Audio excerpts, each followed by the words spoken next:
সালামু আলাইকুম। আমরা আজকে একটা ড্যাশবোর্ড, ছোটখাটো একটা ড্যাশবোর্ড নিয়ে কথা বলবো, যেখানে আমাদের একটা মেইন ডেটাবেস আছে। খুব সম্ভবত এটা অনেক নিচে বা ডান দিকে বা বাম দিকে, আহ, যেটা সচরাচর নজরে পড়ছে না।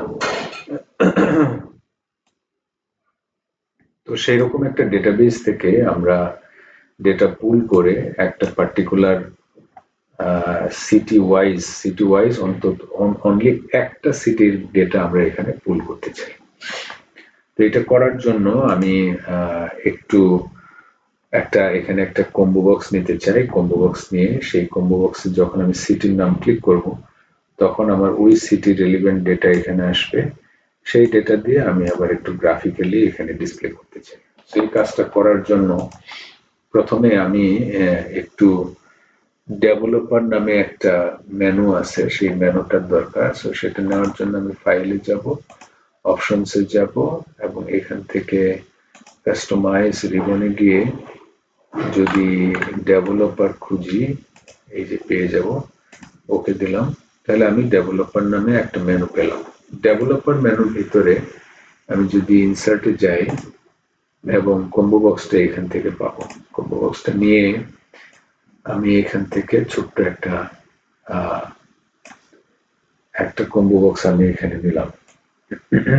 কম্বো বক্স থেকে আমার উদ্দেশ্য কি, এই কম্বো বক্সে আমার এই সিটিগুলোর নাম এখানে থাকবে। এই যে মাকাটি, ম্যানিলা এবং সিবু, এই তিনটা সিটির নাম আমি এখানে ডিসপ্লে করতে চাই। সো এটা করার জন্য আমি রাইট ক্লিক করলাম এখানে এবং ফরম্যাট কন্ট্রোলে গেলাম। গিয়ে এখান থেকে আমি আমার দুইটা ইনপুট দেখতে পাচ্ছি। একটা হলো ইনপুট রেঞ্জ। রেঞ্জ বলতে পারছি যে আসলে এর মধ্যে কোন কোন জিনিসগুলো দেখাবে। আমাদের রেঞ্জ হচ্ছে মাকাটি, ম্যানিলা এবং সেবু, তিনটা হাইলাইট করলাম। আর আরেকটা অপশন আমরা দেখতে পাচ্ছি সেল লিঙ্ক। সেল লিঙ্কের কাজ হচ্ছে, আপনি যে এই কম্বো বক্সটা এখানে নিলেন, এখানে দুইটা, তিনটা, 10টা, 15টা যে আইটেমই থাকবে, এই আইটেমগুলোর সিকোয়েন্সটা, ইন্ডেক্সটা বা সিরিয়াল নাম্বারটা একটা জায়গায় ডিসপ্লে করতে চাই। সেই কারণে আমরা সেল লিঙ্কটা যে কোনো একটা সেলে রেফারেন্স করে দিলে ওইখানে আমরা দেখতে পারবো যে এখান থেকে কত নাম্বার সিটিটা সে সিলেক্ট করছে। আমি দিলাম, ওকে দিলাম। এবার যদি আমরা এখানে ক্লিক করি, তাহলে দেখেন এই তিনটা সিটির নাম তো পেলাম। এবার যে কোনো একটা সিটিতে ক্লিক করলে আমরা কিন্তু এখানে 2 দেখতে পাচ্ছি, ম্যানিলা 2। তার মানে মাকাটি 1 নাম্বার ধরে নিচ্ছে, ম্যানিলা 2 এবং সিবু হচ্ছে 3। এটা যদি চেঞ্জ করি সিবু, তাহলে সিবু কিন্তু এখানে 3 দেখাচ্ছে।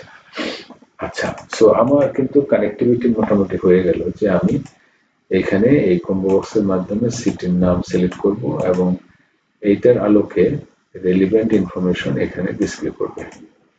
তো সেই ক্ষেত্রে আমরা ইকুয়াল টু দিলাম। আমাদের একটা ফাংশন আছে, ফাংশনটা হচ্ছে ইন্ডেক্স ফাংশন।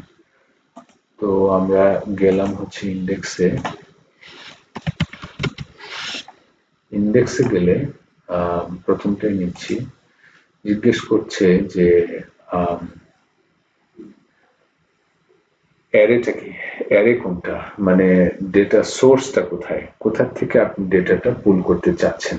তো আমি তো ডেটা পুল করতে চাচ্ছি এখান থেকে, এই তিনটা সিটির থেকে, এবং রো নাম্বারটা ডিসপ্লে করতে বলছে। যে এই পুরো রেঞ্জের মধ্যে যে রেঞ্জটা আমরা সিলেক্ট করলাম, এই রেঞ্জের মধ্যে থেকে, বাই দ্য ওয়ে, এটা অ্যাবসলিউট করার দরকার নেই, কারণ আমরা যখন ড্রাগ করব তখন তো এটা ডান দিকে যাবে, ইনকাম, এক্সপেন্স, প্রফিটে যাবে। সো এটা অ্যাবসলিউট করার দরকার নাই। রো ইন্ডেক্স বলছে, রো ইন্ডেক্স কোনটা, মানে এখানে কত নাম্বার রো এর ডেটা এখানে ডিসপ্লে করবে। তো সেটা আমরা তো দেখতে পাচ্ছি এখান থেকে, এই জায়গা থেকে এই সেলটা হতে হবে আপনার অ্যাবসলিউট, যাতে আমরা ড্রাগ করলে এটা চেঞ্জ না হয়। তো এটা অ্যাবসলিউট করার জন্য আমি ফাংশন কিবোর্ড থেকে F4 সিলেক্ট করলাম, আর কলাম নাম্বারটা অপশনাল, আমার লাগছে না, ওকে দিলাম। তাহলে আমি এখানে ম্যানিলা পেয়ে গেলাম। ম্যানিলা পেয়ে গেলে আমি যদি ড্রাগ করি, তাহলে বাকি ইনফরমেশন গুলো, ম্যানিলার যে ইনফরমেশন গুলো, এই সেম ইনফরমেশন গুলো এখানে চলে আসলো। চলে আসার পর আমি যদি এটা চেঞ্জ করি, সিবু দিই, তাহলে সিবুর ডেটাও আসে, মাকাটি দিই, মাকাটির ডেটাও আসে। তার মানে এইটা কাজ করছে। কাজ করা মানে হচ্ছে যে এটাকে আরো যদি ইনোভেটিভ করতে চাই, তাহলে আমি এইটাকে সিলেক্ট করে ইনসার্টে যাব এবং এখান থেকে আরেকটু একটা গ্রাফ নেব। এই গ্রাফটা নিলাম, নিয়ে এইটাকে আমি আরো ডিজাইন করে দিলাম। সেটা যে কোনো ডিজাইন হতে পারে, দিলাম, এই ডিজাইনটাই দিলাম। আচ্ছা, এখন আমি দেখেন কি হলো, যে আমি এখান থেকে সিবু সিলেক্ট করছি, তাহলে এই সিবুর যে রিলিভেন্ট ডেটা এটা এখানে আসতেছে। আসার পর এই ডেটার উপর ভিত্তি করে আমার আবার একটা